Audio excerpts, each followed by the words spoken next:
पाब्लिकआ एकदम सेस जाजोबसिगोन आरो बिनो अननानै सरकारा अननानै एसे माबा मोनसे बेबस्था खालामनानै होयोब्ला जोङो पाब्लिकनो एसे सुबिदा होयोब्ला जोंहा गोजोननाय फैगौमोन आरो दा बे गायनो मोना फुनो मोना जायोब्ला जोंबो हाखराव गब्रायगोन आरो जोंनि स्लुइस गेटआ दिनै 9टा टाइमाव बायबाय बे बायनायनि गेजेराव जोंहा गोबां खहा जासिगोन मानो होनोबा जोंनि बे दंग सालबारि बान कमिटिनि सिङाव थानाय आबादारिफ्रा गैयाब्लाबो 2500 बिगाया गायनो मोननाय नंला।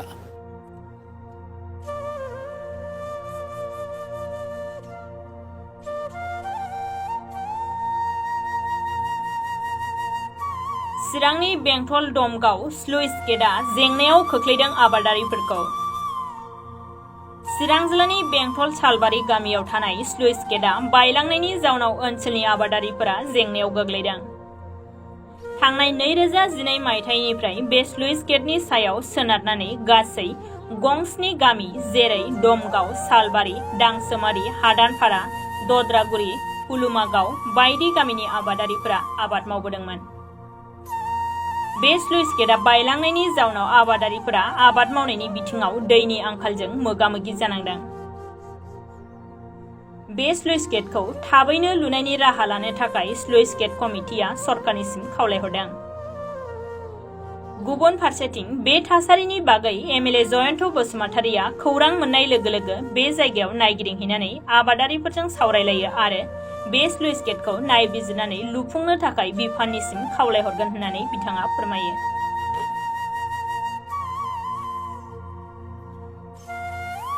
उफाय गैया जेरैबायदि बायनानै थांबाय बे बायनायखौ जों मा खालामबावनांगौ पाब्लिकआ एकदम सेस जाजोबसिगोन आरो बिनो अननानै सरकारा अननानै एसे माबा मोनसे बेबस्था खालामनानै होयोब्ला जोङो पाब्लिकनो एसे सुबिदा होयोब्ला जोंहा गोजोननाय फैगौमोन आरो दा बेसो बिराद दा जाहोनाथ'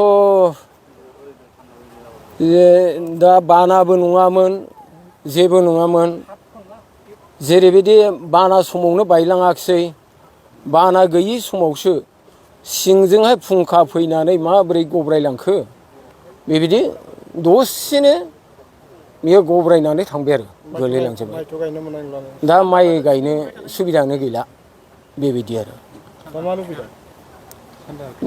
दाथ' उफाय गैया जोंनो एसे सरकाराव अननानै माबा मोनसे हेफाजाब होयोब्ला मोजां मोनगौमोन आरो जों गायनायनि थाखाय सिगां स्लुइस गेट गैयिनि समाव माबायदि गायोमोन बा स्लुइस गेट जानानै थानांदों जोङो ओरैनो थानांदों ओरैनो एकदम सोरबा अखा हादैजों एफा एनै गायबाय बे समाव ओरैबायदि गोरिब जाजोबनांदों खामला मुजिरा मावनानै जाब्लाबो आगोर मोनै जानानै थादों दा बेफोरबायदि आरो स्लुइस गेट जानानैथ' जथेस्थ' जों सुबिदायाव फैदोंमोन आरो उन्नति जादोंमोन जथेस्थ' उन्नतियाव फैबायमोन आरो जोङो बे सुबिदानि गेजेरजों बुंनो थाङोब्ला फ्राय सान्थि होजोबनो हादोंमोन सुबुं माहारिफोरखौ।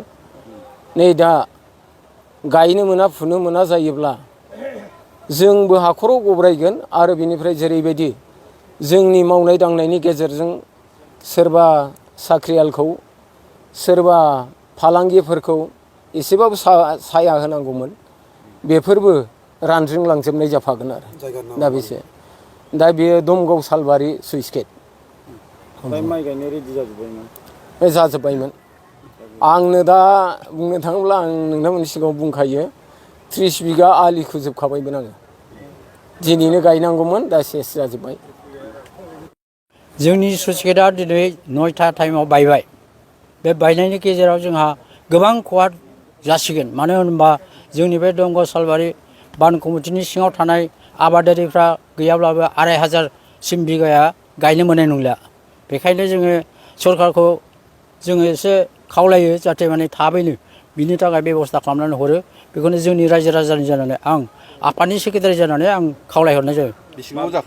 बे स्लुइस गेटआ जाहैबाय 2010आव कमप्लिट जादोंमोन अपेनिं जादों खिन्थु दा 2023आवनो बायनानै थांबाय। बे दालां बायनायनि गुबै जाहोनखौ नोंथाङा मा होननानै सानो? बे बायनायनि जाहोनावथ' बेखौथ' जों मा बुंबावनो गोदोनि सिमेन्ट खम होनायाव जोङो सन्देह खालामदोंमोन जों रायज्लायदोंमोनबो एसे खम बेस जाबाय होननानै नाथाय बिथांमोना खुनु कन्ट्रेक्टरा जोंखौ आफादनि मानसिखौ जेबो माबा होआखै स्कप होआखै दा बेखायनो बे बान्दोआ हयथ' हठात दैबाना गैयि सायावनो बायनानै थांदों खोमा जों बेखौ माने जों साननानै लादों। सोरमोन थिखादारा बै समाव? थिखादारा शहीद आली क'क्राझारनि। दा बे बायनायनि जाउनावथ' नोंथांमोनहा माने माइखौथ' गायनो मोननाय नंला जों। माने जोङो दुब्लियाव जोंना गोदोनिफ्राय दंग'नि दै थिखाङो नालाय बेखायनो अखा हादैया जोंनि दुब्लियाव थाया। बेखायनो बे दंग'नि दैजोंनो जोंहा आसा। आरो बे बेजोंनो गायजोबो 7टा 8टा गामिया। राहा लानायनिया एसे उननि बाथ्रा जे दिनै फैनानै नुफैबाय जे जेरैहाय बुंहरदोंमोन बेबायदिनो थांनाय 6 आरो 7 माने राङारि बोसोरनि जे स्लुइस गेट बानायनायनि डिपार्टमेन्टेल जे मोनसे सेंसन नैबे सालबारि गामि हिसाबै बदियागुरि बेरेन्सि दैनि सायाव स्लुइस गेट मोनसे बानायदोंमोन।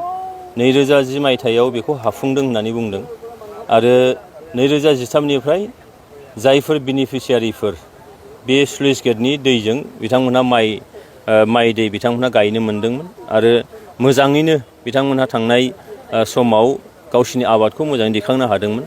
नाथाय थास' बिलाइफोरबायदि थास' बिफांफोरबायदि जिबायदि मोनसे देग्लाय फार्स्ट मोनसे वेबसो बे वेबाव मोनसे स्लुइस गेटआ थांनाय 12 बोसोर सिगां हानाय स्लुइस गेटआ बोरैहाय कौटि थाखानि स्लुइस गेटआ बोरैहाय बिदि बायनो हायो।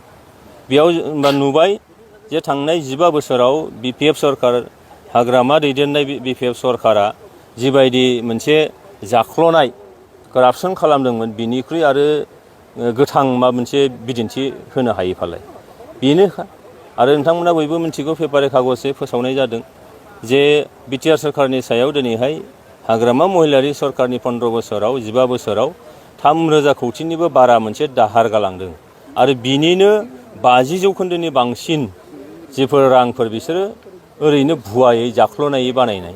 दा बिनि मोनसे इनकुवारिबो जाबाय थादों आरो दिनैहाय नुबाय जे आङो फैनानै नुफैदों जे जों रायजो राजाफ्रा देग्लाय माइ गायनो मोननांगौआ जोबोद गोजाननि बाथ्रासै। बेनिखायनो बिनि सायाव डिपार्टमेन्टेल मोनसे इनकुवारि जागोन, गभर्नमेन्टआ मोनसे निश्चय इनकुवारि खालामो आरो आं पार्सनेलि बिनि सायाव इनकुवारिखौ आङो लुबैगोन आरो फैबाय थानाय समाव जिहेतु दा दैज्लां बोथोरबो बेखौ रिपेयारिं खालामजानाय अबस्थाबो नंखाला, बे बायग्लिजोबखाबाय।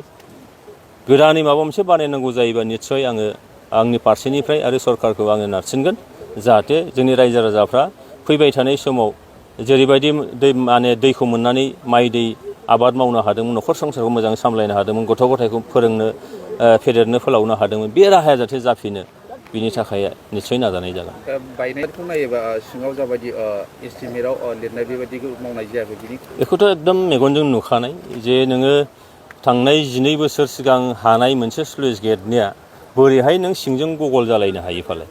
जिबायदि बेखौ दाबायनांगौमोन, गोथौ खालामनांगौमोन बेखौ निस्सय खालामखायाखै, जायनि थाखायनो बे सिंजों गब्लं थादों।